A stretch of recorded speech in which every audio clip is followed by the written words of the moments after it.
നിനക്ക് രാജകുമാരനെ പോലൊരു മകനെ കിട്ടിയല്ലോ മോളെ.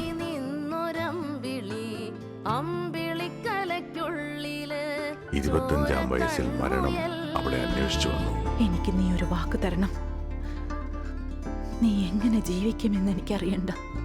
എന്നാ നീ മരിക്കുമ്പോ അതിപ്രബലനായ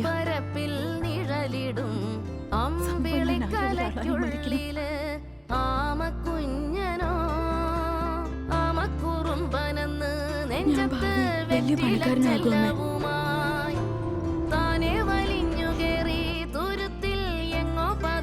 മരിക്കുന്നതിന് മുൻപ് അവരെന്നെ കൊണ്ടൊരു സത്യം ചെയ്യിപ്പിച്ചിരുന്നു. കൊടുത്ത വാക്കിനിതും മതിയാകുമോന്നറിയില്ല. വെള്ളത്തിൽ നിന്ന് തീയുണ്ടായ ചരിത്രമേ ഇല്ല.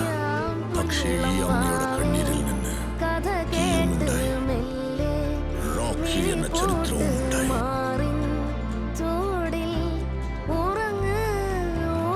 ഭക്തനായതുകൊണ്ട് അവനെ ഒരുപാട് ഉപദ്രവിച്ചു. ഭക്ഷണം കഴിച്ചതിന് തല്ലി, ഉറങ്ങിയതിന് തല്ലി, തലയുയർത്തി നോക്കിയതിന് തല്ലി, എതിർത്തു പറഞ്ഞതിന് തല്ലി, എതിർത്തു നിന്നതിന് തല്ലി. അങ്ങനെ ഒരു നാൾ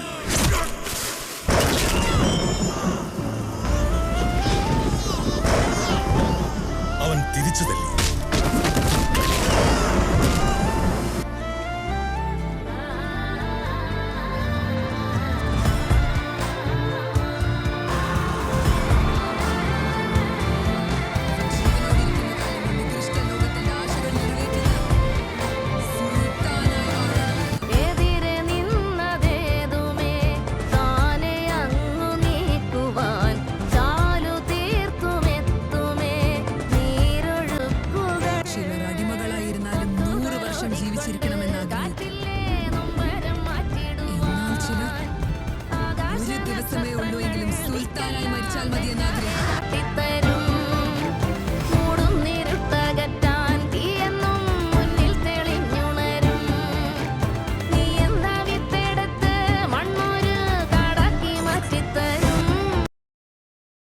ഒരു രാജകുമാരൻ പാതിരാത്രി ഇരുട്ടിൽ തന്റെ ലക്ഷ്യം തേടി പുറപ്പെട്ടു.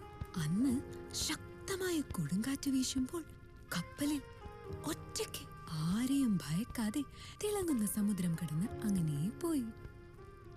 അമ്മ, സമുദ്രം എന്താ അമ്മ അങ്ങനെ തിളങ്ങിയത്? കാരണം കടലിനടിയിൽ നിറയെ സ്വർണം ഉണ്ടായിരുന്നു, അതുകൊണ്ടാ തിളങ്ങിയത്. അമ്മ, അമ്മയ്ക്ക് സ്വർണം എന്ന് പറഞ്ഞ ഇഷ്ടാണോ അമ്മ? സ്വർണം ഏത് പെണ്ണിനാ ഇഷ്ടമല്ലാത്ത കുട്ടാ? അമ്മ, ഈ ലോകത്തിലുള്ള എല്ലാ സ്വർണവും ഞാൻ അമ്മയ്ക്ക് കൊണ്ടുതരും.